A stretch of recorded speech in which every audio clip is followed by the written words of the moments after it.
When the raven screamed, David's heart didn't skip from fear. It skipped from the sudden, impossible understanding that this bird was trying to tell him something. He stood on the trail marker, looking at the black creature perched on the weathered wooden sign, and he couldn't shake the feeling that this moment would shatter everything he thought he knew about the natural world. David Collins was 64 years old, 30 years as a mountain rescue officer, 317 successful rescues, 2 failed ones that still haunted his dreams. And today was supposed to be his last hike before moving to the city, before admitting that his heart could no longer handle the altitude, before leaving the mountains that had been his entire life. The morning air was crisp, the kind that made your lungs ache in the best way. October in the Rockies painted the world in gold and crimson, and the trail to Eagle's Peak was one David had walked hundreds of times.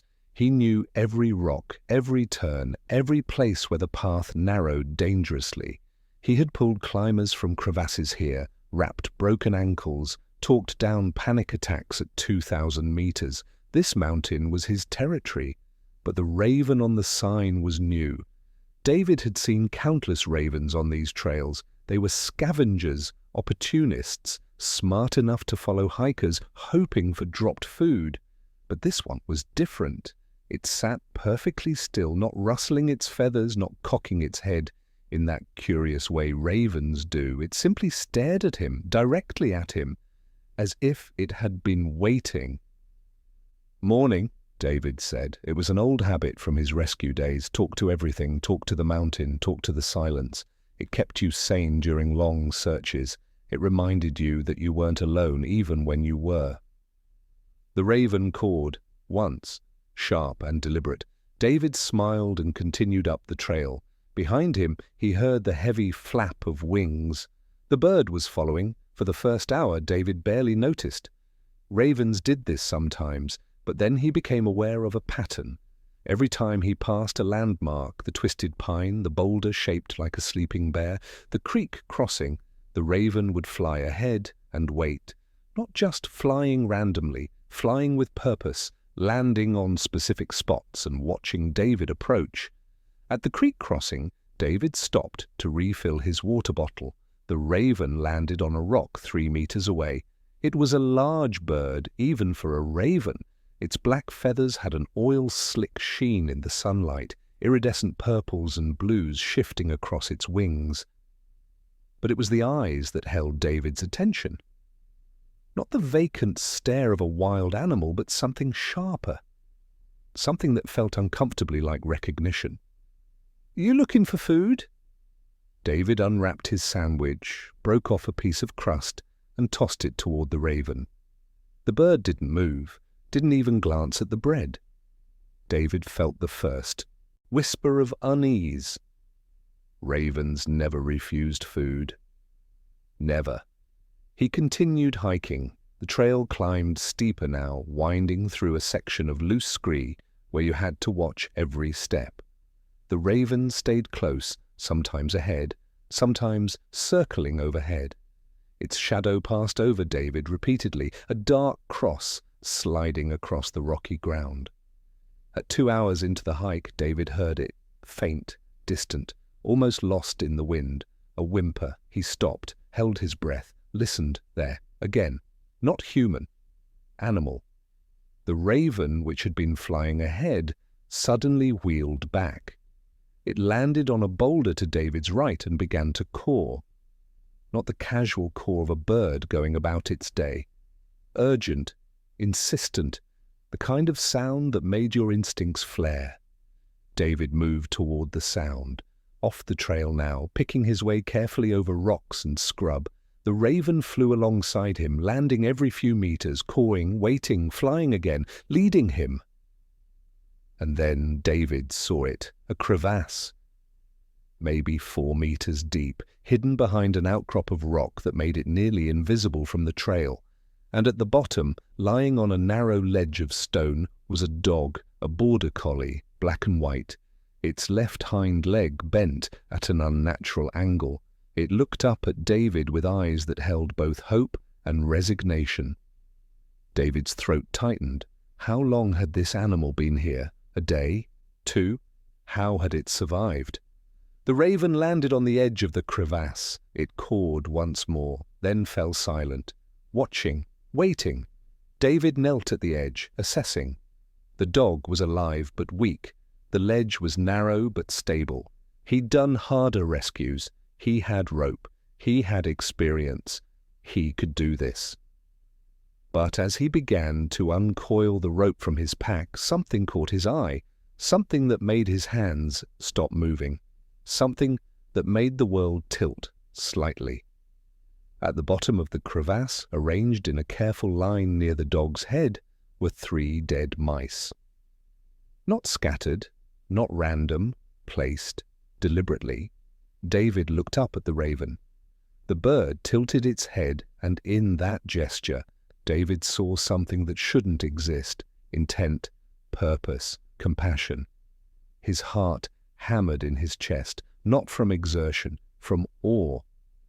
Recording this story now, I find myself struggling with the same thing David struggled with in that moment. How do you explain something that defies everything you thought you knew about the natural world? David descended into the crevasse with the practiced efficiency of someone who'd done it hundreds of times. The rope system was secure, his movements were calm, but his mind was racing. The mice, 3 of them, lined up near the dog's head like offerings, like provisions. He touched down on the narrow ledge. The border collie lifted its head weakly, whimpering. Up close, David could see the animal was dehydrated, exhausted but alive. The broken leg was bad but survivable. What shouldn't have been survivable was 3 days without food in a mountain crevasse. David pulled out his water bottle and carefully let the dog drink. Its tongue was dry, cracked. It lapped desperately at the water. Above him, perched on the edge of the crevasse, the raven watched in silence. "Easy, girl," David murmured. "Easy now." As he worked to fashion a harness from webbing, his eyes kept returning to the mice. They weren't fresh kills.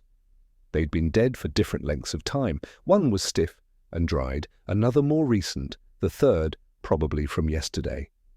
Not all brought at once. Brought over time, methodically. David's hands stopped moving. His breath caught in his chest. A raven had been feeding this dog for days, keeping it alive. The thought was absurd. Ravens were scavengers, opportunists. They didn't feed other species. They certainly didn't tend to wounded animals that couldn't benefit them. Yet here was the evidence, arranged in a neat row that spoke of intention, of care, of something that looked unnervingly like compassion. "This can't be real," David whispered to himself. But the mice were real. The dog was real. And the raven above him, still watching with those intelligent eyes, was very real. He finished the harness and secured the dog. The animal whimpered, but didn't struggle, as if it understood that help had finally arrived. David clipped the rope and began the slow process of hauling the injured collie up. The raven didn't move, didn't fly away, just watched as David worked, its head tilting occasionally as if assessing his technique. When David finally pulled himself over the edge, muscles burning from the exertion, he laid the dog gently on a flat section of rock. The animal was breathing hard, eyes half closed, but its tail gave a weak wag. A survival instinct, maybe, or gratitude. The raven hopped closer, not flying, hopping, moving across the ground like something domestic, something unafraid. It stopped 2 feet from the dog and cawed. Softly. Not the harsh alarm cry David was used to, but something gentler, almost tender. The dog's eyes opened. It looked at the raven. And then, impossibly, the dog's tail wagged again. David felt something break open in his chest, a feeling he couldn't name. Not quite tears, not quite laughter, something closer to awe. "You've been taking care of her," David said to the raven. His voice sounded strange to his own ears, cracked, uncertain. "Haven't you?" The raven tilted its head, looked at David, looked at the dog, cawed once more. David reached for his phone to call for backup. He'd need help getting the dog down the mountain safely. No signal.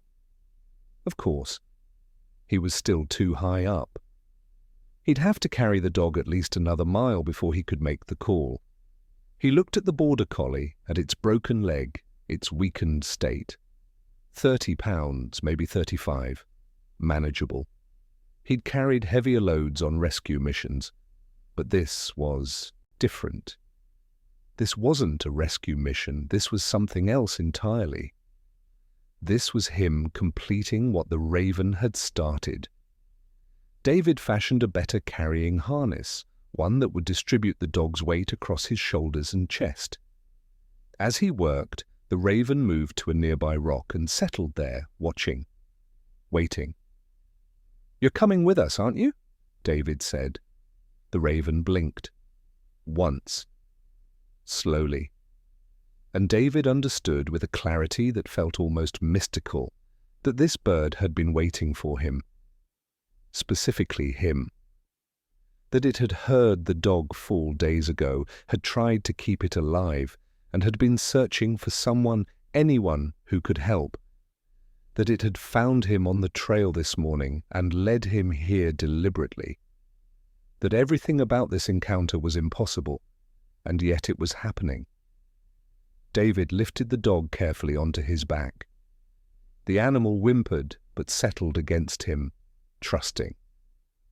The Raven took flight, circling once, twice, then heading down the mountain. Leading the way home, the descent was slow. The dog, which David had started calling Grace in his mind, though he had no idea if that was her real name, remained remarkably calm against his back. Every 20 minutes, he'd stop to let her drink water, to check that the harness wasn't cutting into her injured leg, to make sure she was still breathing steadily. And every time he stopped, the Raven was there, perched on a rock, waiting on a branch, circling overhead, never far, never out of sight. David had been a mountain rescue officer for 30 years. He'd seen remarkable things. People surviving falls that should have killed them, hikers found alive after a week in the wilderness, moments of luck so precise they felt like divine intervention. But he'd never seen anything like this.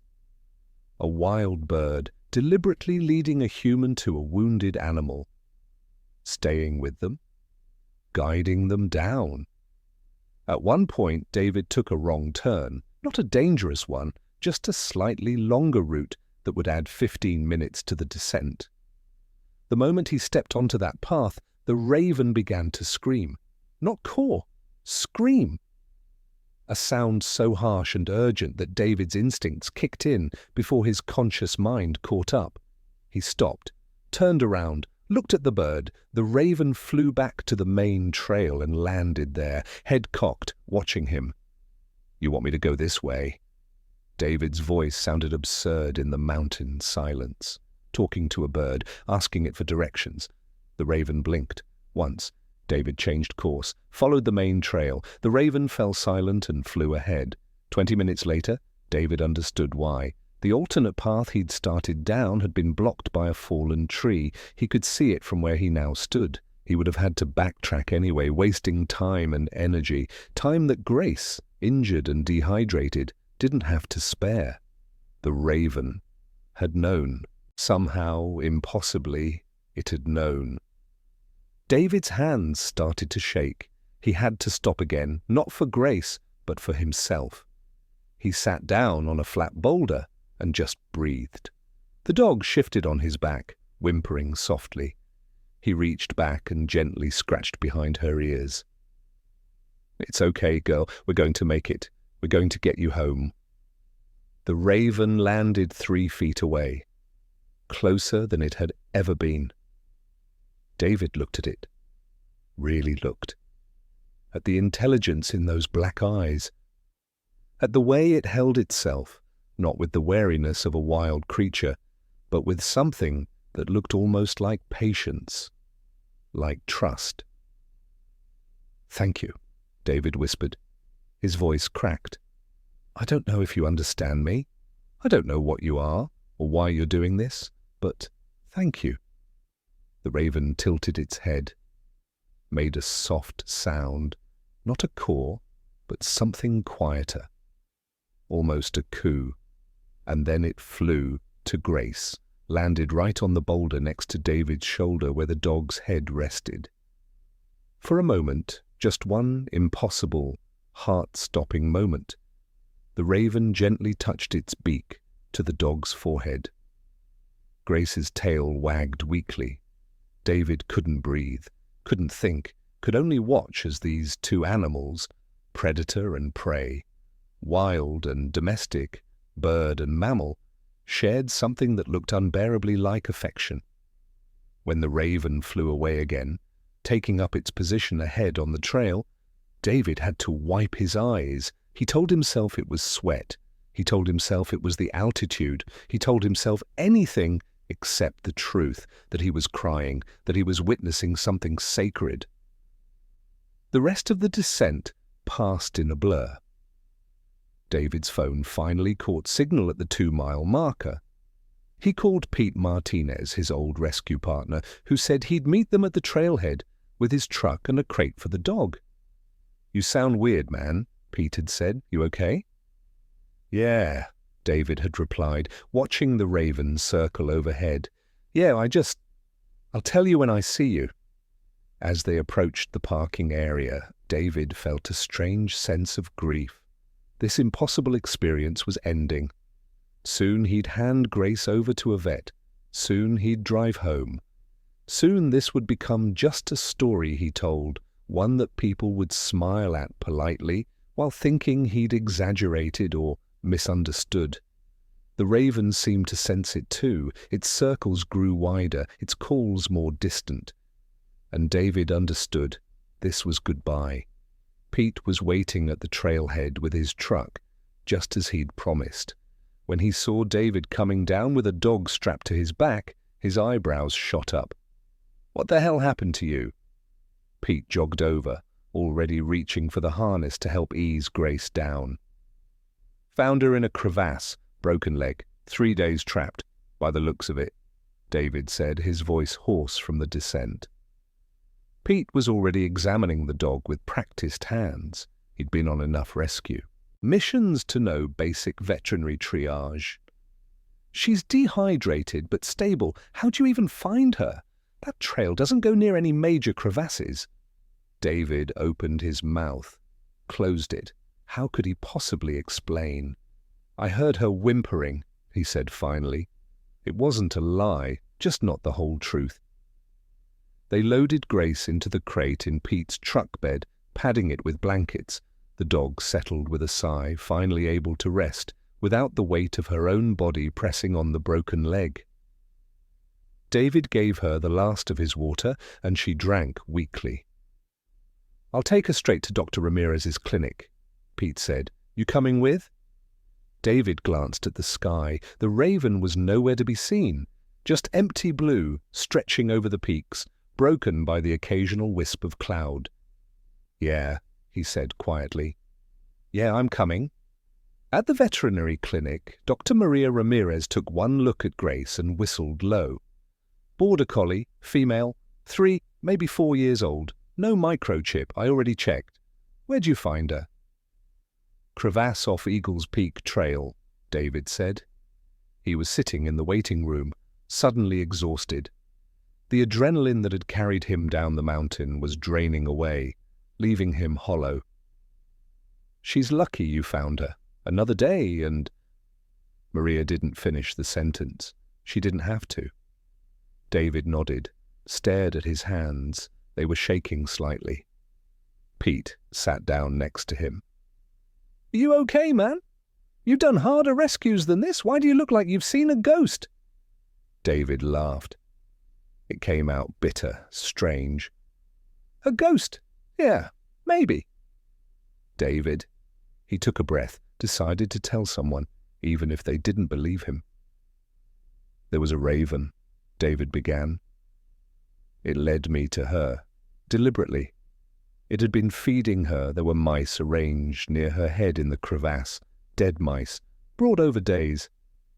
And it guided me down the mountain, kept me on the right trail, wouldn't let me take wrong turns. Pete stared at him. A raven. I know how it sounds. Ravens are smart birds, David. They follow hikers hoping for food. Maybe it was hanging around the crevasse because of the mice and you just happened to notice it. It touched her, David said quietly. The raven. It landed next to the dog and touched its beak to her forehead. And she wagged her tail. They knew each other, Pete. That bird had been taking care of her. Pete was quiet for a long moment. Then, the altitude can mess with your head. Heat exhaustion. You carried a 30-pound dog down a mountain. Your brain fills in gaps, creates narratives. David wanted to argue, wanted to grab Pete by the shoulders and make him understand. But what was the point? He'd seen what he'd seen. No amount of explanation would make it more real to anyone else. Yeah, David said finally. Maybe you're right. But he didn't believe it. Couldn't believe it. Dr. Ramirez emerged from the examination room 2 hours later. She's going to be fine. The leg needs surgery, but it's a clean break. She's malnourished and dehydrated, but nothing permanent. I'll need to keep her here a few days, run some more tests, see if we can find her owner. And if you can't? David asked. Maria smiled. Then we find her a home. A dog this sweet won't have trouble getting adopted. David nodded, stood up. His legs felt like lead. Pete drove him back to his car at the trailhead. They rode in silence, the kind that comes when friends know each other well enough not to fill every gap with words. When Pete dropped him off, he said, "Get some rest, David. You did good today." David sat in his car for a long time before starting the engine. He kept looking at the mountains, at the trail disappearing into the trees, at the empty sky. The raven was gone. Grace was safe. The story was over, except it wasn't. 3 days later, David went back to the clinic. He told himself it was just to check on Grace's recovery. He told himself he was curious about whether they'd found her owner. He told himself it had nothing to do with the raven. All of those things were lies. Dr. Ramirez smiled when she saw him. Perfect timing. Grace just came out of surgery this morning. Want to see her? The dog was in a recovery kennel, her left hind leg wrapped in a bright blue cast. When she saw David, her tail started wagging so hard her whole body shook. "Hey, girl," David said softly, kneeling by the kennel. Grace pressed her nose through the bars, whimpering with recognition. He reached through and scratched behind her ears. "She remembers you," Maria said. "Dogs are amazing that way." "Any luck finding her owner?" David asked. Maria shook her head. "No microchip, no collar, no missing dog reports that match her description. It's strange. She's clearly been well cared for, good teeth, healthy weight before the accident. Knows basic commands. Someone loved this dog, but it's like she appeared out of nowhere." David's phone buzzed. A text from Pete.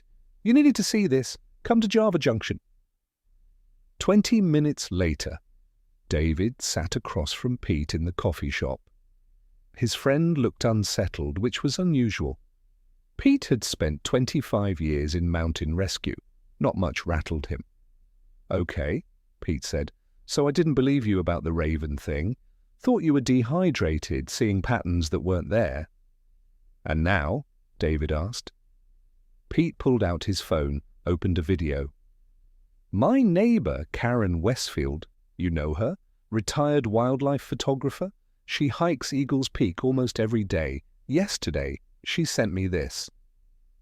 He turned the phone toward David. The video showed the same trail David had been on, filmed from a different angle, and there, clear as day, was a raven.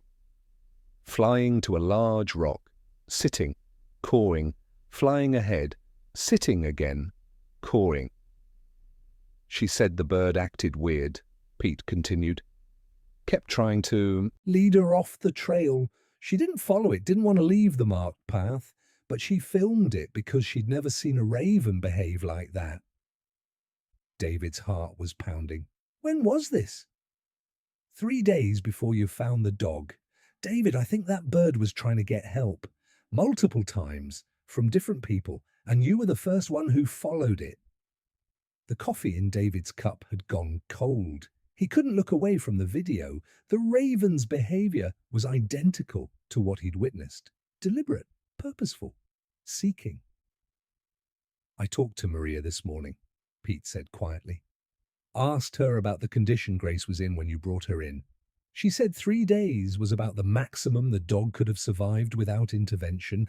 Any longer, and he didn't finish.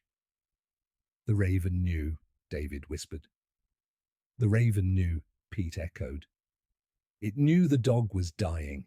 It kept her alive as long as it could. And when it couldn't anymore, it went looking for help.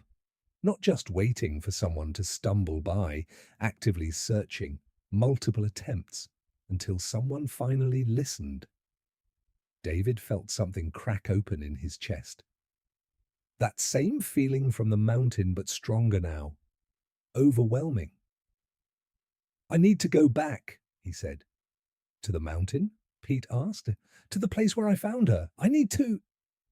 David couldn't finish the sentence, didn't know how to explain the pull he felt. Pete nodded slowly. Want company? No, David said. This is something I need to do alone. The next morning, David hiked back up Eagle's Peak Trail. He'd told himself he'd retired from these mountains. Told himself his heart couldn't handle it. But his heart was pounding now with something that wasn't fear or exertion, it was anticipation. When he reached the spot where he'd found Grace, he stopped. The crevasse was still there, a dark slash in the rock. He could see the ledge where the dog had lain, could picture the 3 mice arranged like offerings. I don't know if you can hear me, David said to the empty air.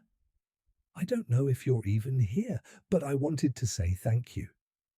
The wind rustled through the pines.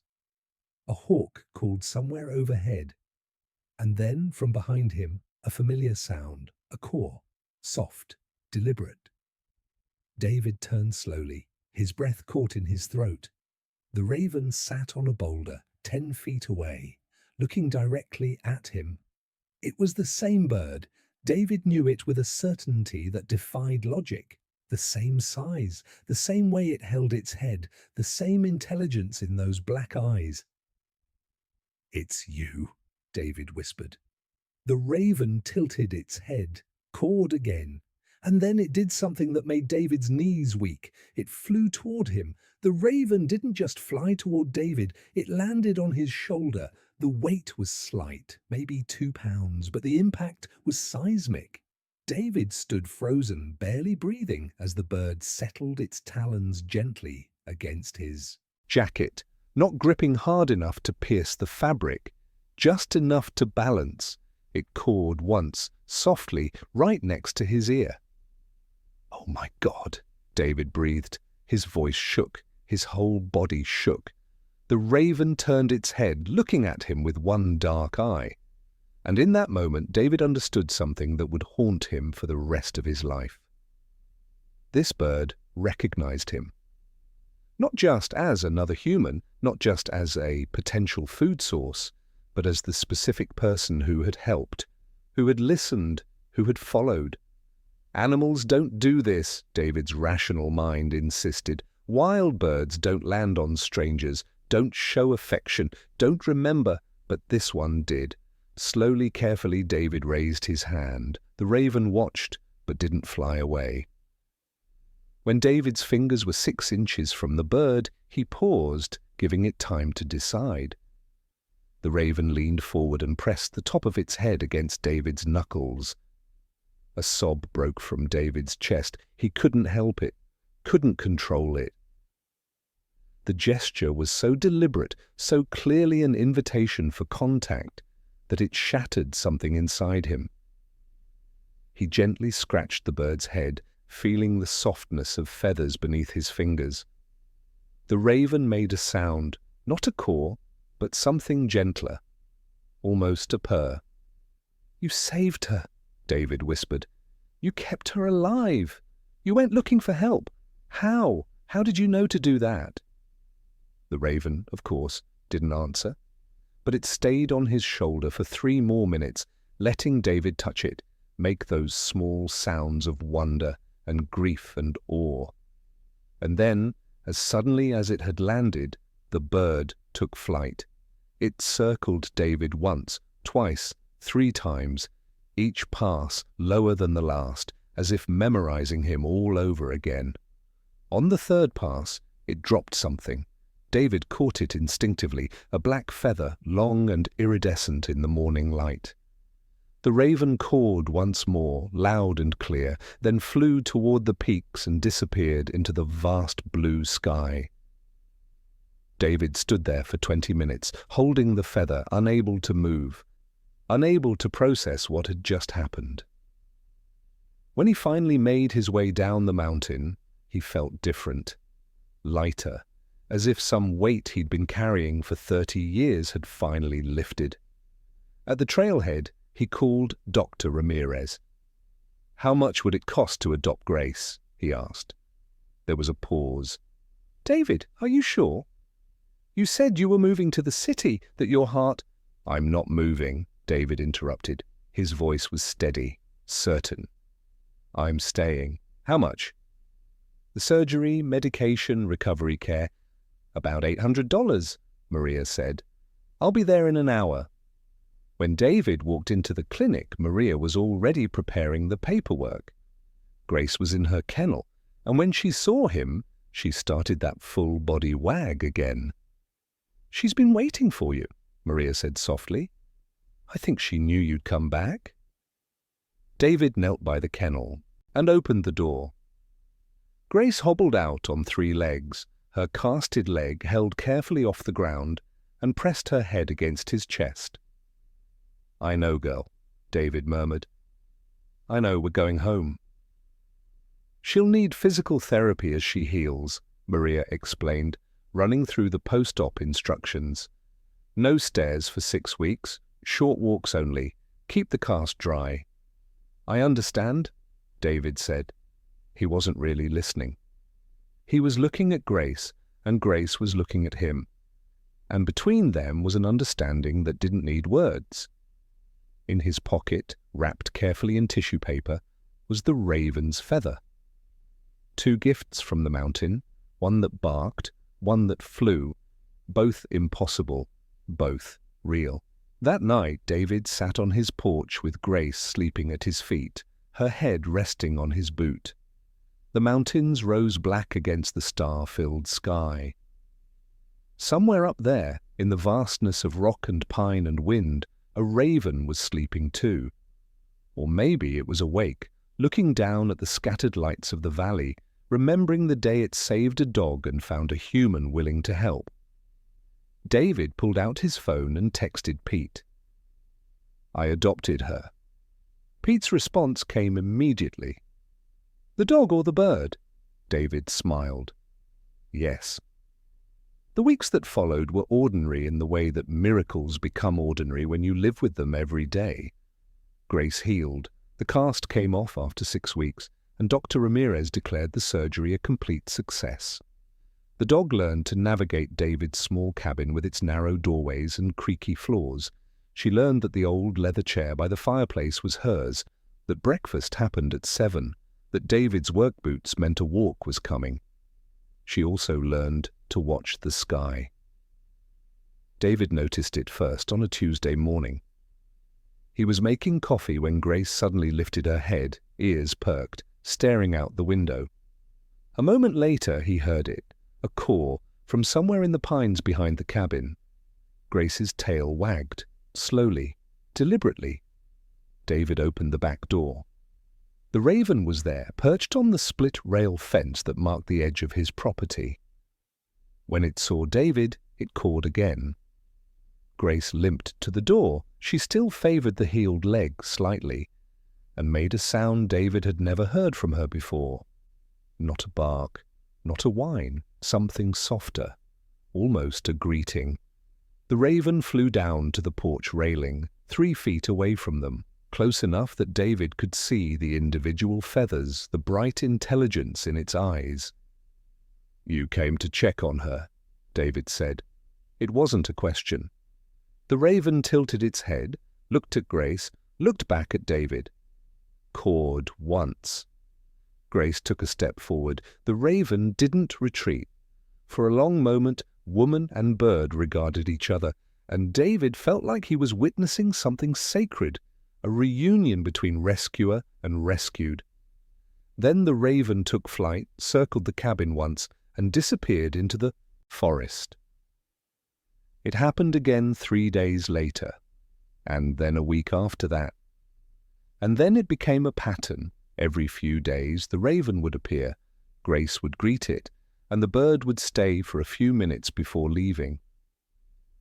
"You have a pet raven now?" Pete asked, when David mentioned it during their weekly coffee. "It's not a pet," David said. I don't know what it is."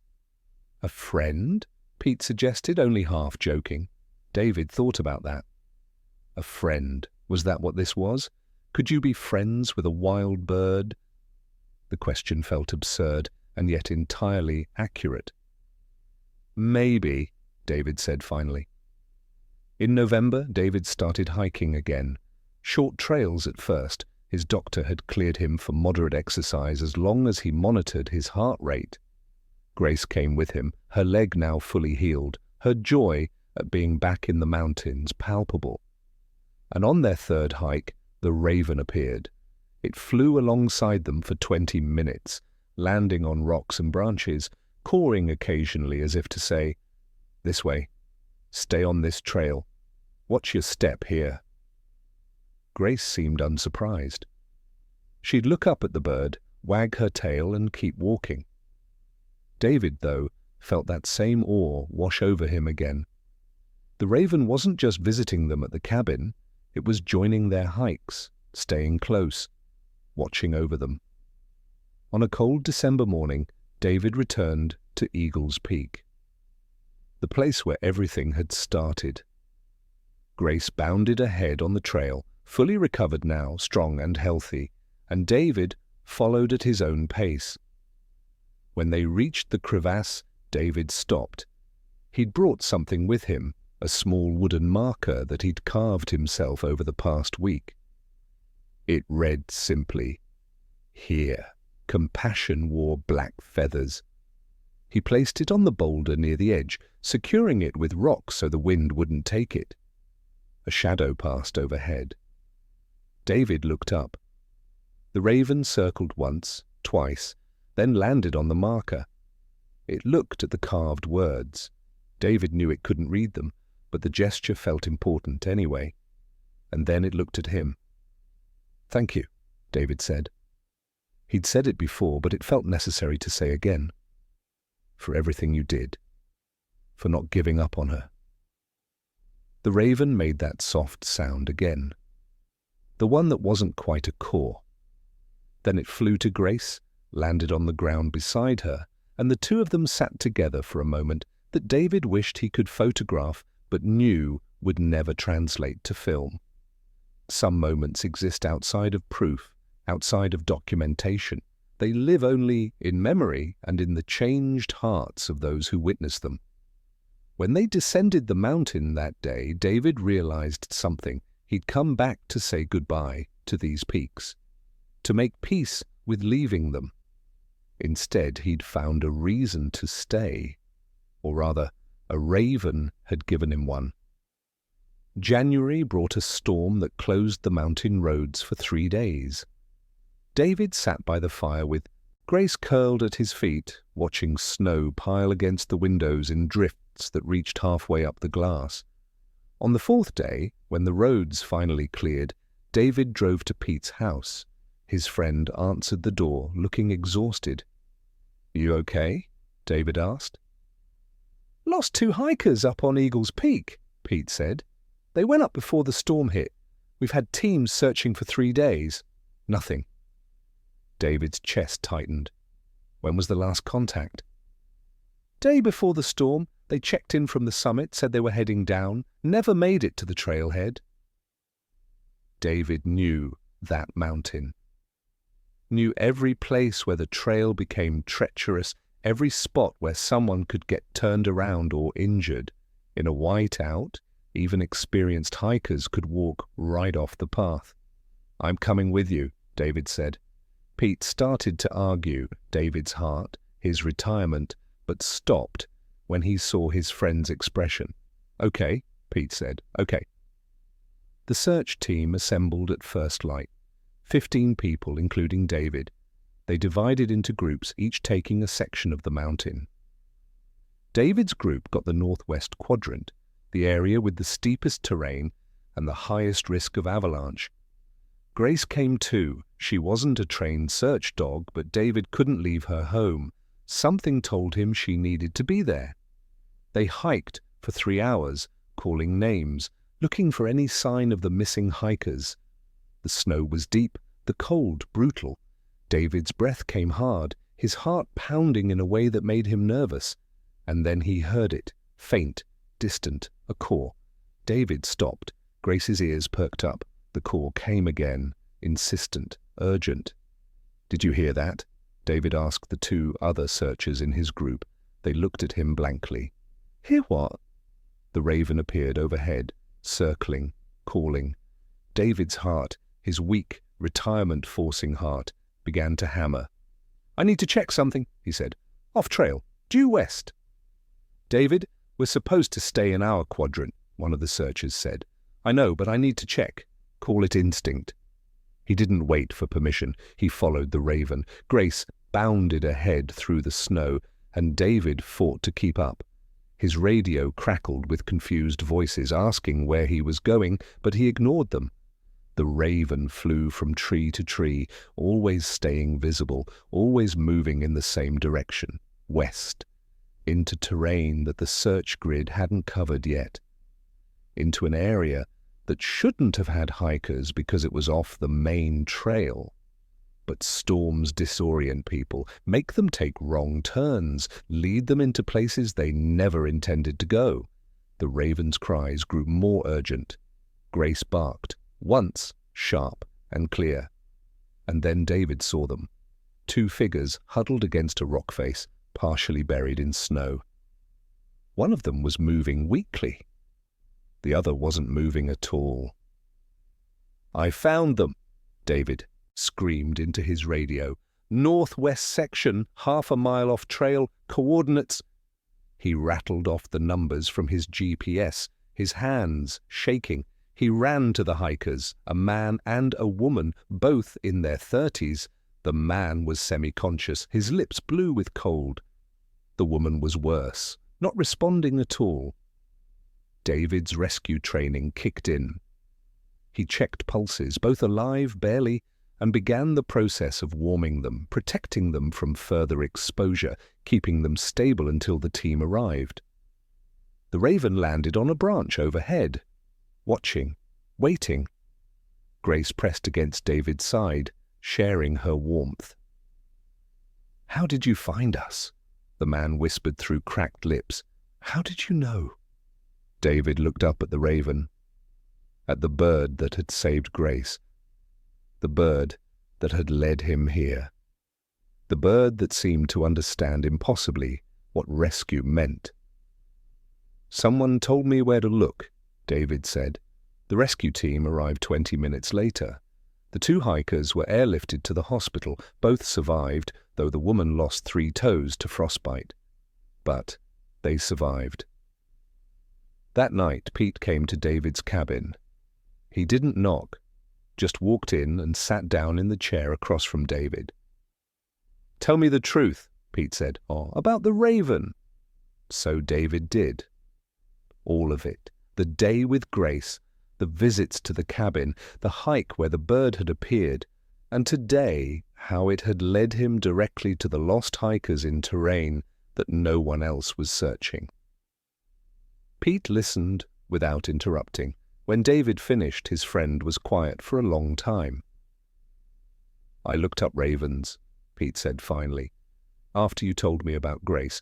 Did you know they can recognize individual human faces, that they've been observed using tools, solving complex puzzles, even planning for the future?"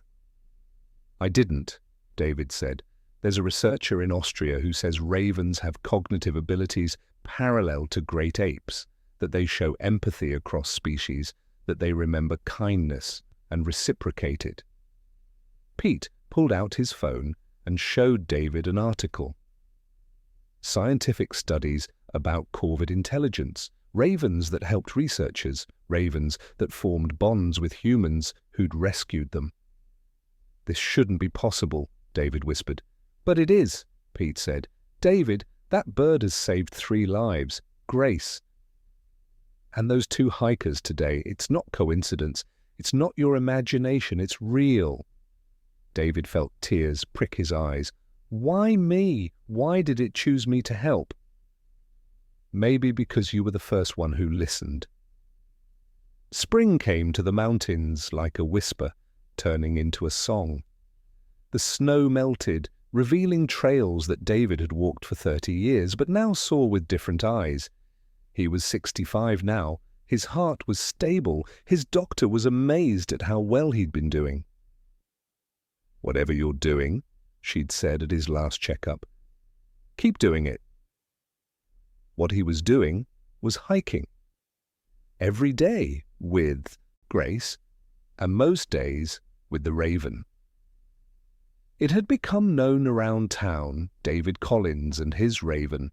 People asked about it. Photographers came hoping to capture it. But the bird only appeared for David and Grace, only came when they were alone on the trails. In April, David got a call from Maria Ramirez. "Remember those hikers you saved in January?" she said. "They want to meet you." The couple, Jake and Melissa Torres, drove up from Denver. They met David at the trailhead where everything had started back in October. "We owe you our lives," Jake said, his voice breaking. "The doctors said another hour and we wouldn't have made it."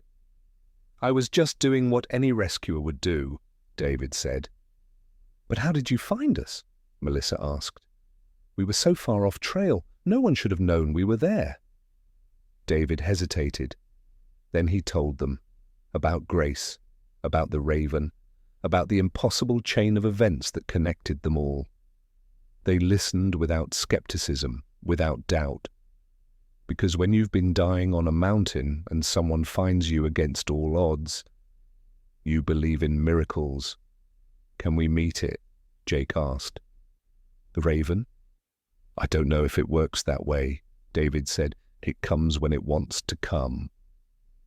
But they hiked together that day, David, Grace, Jake, and Melissa. Up Eagle's Peak, to the place where Grace had been found, where David had placed his marker. And the raven came.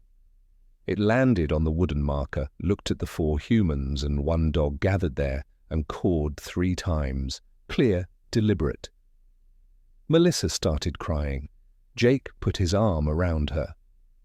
"Thank you," Melissa whispered to the bird. "Thank you for not letting us die alone in the snow."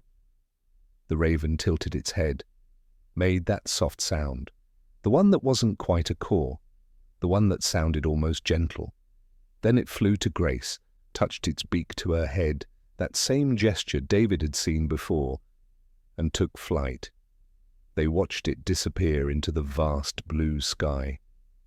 "I'll never be the same," Jake said quietly, "knowing that a bird cared whether we lived or died, that an animal tried to save us." David nodded. He understood. He'd been changed too. That evening, David sat on his porch with Grace at his feet. The sun was setting behind the peaks, painting the sky in shades of gold and crimson. His phone buzzed. A text from Pete. "Stories getting around. Local news wants to interview you about the raven." David thought about it. Part of him wanted to keep this private, sacred. But another part, the part that had spent 30 years in rescue work, knew that some stories needed to be told, not for fame, not for attention, but because people needed to know that the world was more mysterious and more compassionate than they believed. He texted back, "Tell them yes." The raven appeared one last time that evening. It landed on the porch railing, closer than it had ever been to the cabin. Grace lifted her head but didn't move. She knew this moment was important. David stood slowly, walked to the railing. The bird watched him, but didn't fly. "I don't know if you understand me," David said softly. "I don't know if you even remember that first day, but you changed my life. You showed me that the world is stranger and more beautiful than I ever imagined." The raven looked at him with those impossibly intelligent eyes.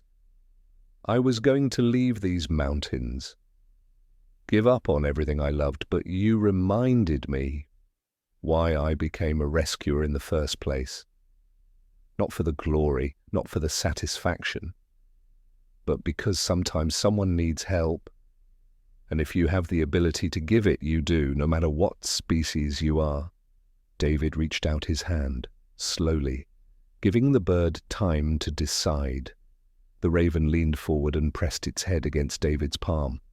For 30 seconds, man and bird stayed like that, connected, understanding each other in a way that transcended language. Then the raven pulled back, spread its wings and flew into the darkening sky. David watched until he couldn't see it anymore, until it was just another shadow among shadows. Grace came to stand beside him. He rested his hand on her head. "We're going to be okay," David said. "All of us." And somehow, impossibly, he knew it was true. Now, recording this story months later, I still struggle to find the right words. I interviewed David 3 times, met Grace, who is healthy and happy and still watches the sky. I hiked Eagle's Peak with them, saw the marker David carved, stood at the crevasse where it all began. And yes, I saw the raven. It flew overhead during our hike, circled us twice, and disappeared. David smiled when he saw it. "It still comes," he told me. "Not every day, but enough that I know it hasn't forgotten." The 2 hikers, Jake and Melissa Torres, return to that mountain every year now. They leave offerings at David's marker, sunflower seeds for the raven, dog treats for Grace, notes of gratitude that the wind eventually carries away. Dr. Ramirez confirmed every detail of Grace's condition and recovery. Pete showed me the video from his neighbor, the one that proved the raven was trying to get help before David arrived. The evidence is there. The witnesses are credible. The timeline is verified. And yet, if your heart is pounding right now, if you feel that same awe I felt hearing this story, subscribe to this channel, because the world is full of moments like these, moments that defy explanation, moments that remind us we share this planet with beings far more complex than we've ever given them credit for. I asked David what he wants people to take from his experience. He thought for a long time before answering. "Listen," he said finally. "When nature speaks, listen. When an animal behaves strangely, pay attention. We think we're the only intelligent species on this planet, but we're not. We're just the only ones who've convinced ourselves we are." He paused, looking out at the mountains. "That raven taught me more about compassion than 30 years of rescue work. It showed me that caring for another life, any life, is the most natural thing in the world. And that sometimes the most unlikely creatures become our greatest teachers. If you believe animals remember kindness, if you've ever felt that mysterious connection with a wild creature, write in the comments. They are wiser than we know, because they are. David still hikes those mountains. Grace still bounds ahead on the trails, and the raven still appears, watching over them both. I asked David if he thinks the bird will ever stop coming.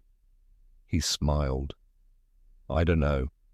Maybe when it's sure we don't need it anymore. Maybe never. Maybe that's not the right question. What is the right question? I asked. Maybe it's not about why the raven helps. Maybe it's about why we're so surprised when it does. What does it say about us that we find compassion between species impossible to believe? I don't have an answer to that.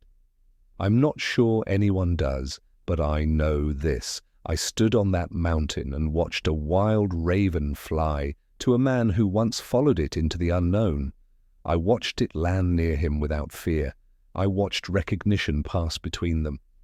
And I understood that David was right, and the impossible happens every day. We just don't always have the courage to follow it when it calls.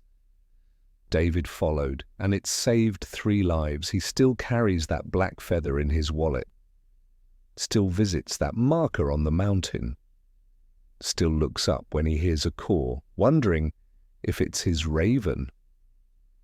"Do you think you'll ever see it again?" I asked him on my last visit. He looked at me with the same expression I imagine he had the first time the raven landed on his shoulder. Awe, wonder, humility. "I see it every time I close my eyes," he said. "And every time I remember that day, I'm reminded that the world is so much more than what we think we know." David never moved to the city. His heart is stronger now than it's been in years. He says it's the hiking, the fresh air, the purpose of having grace.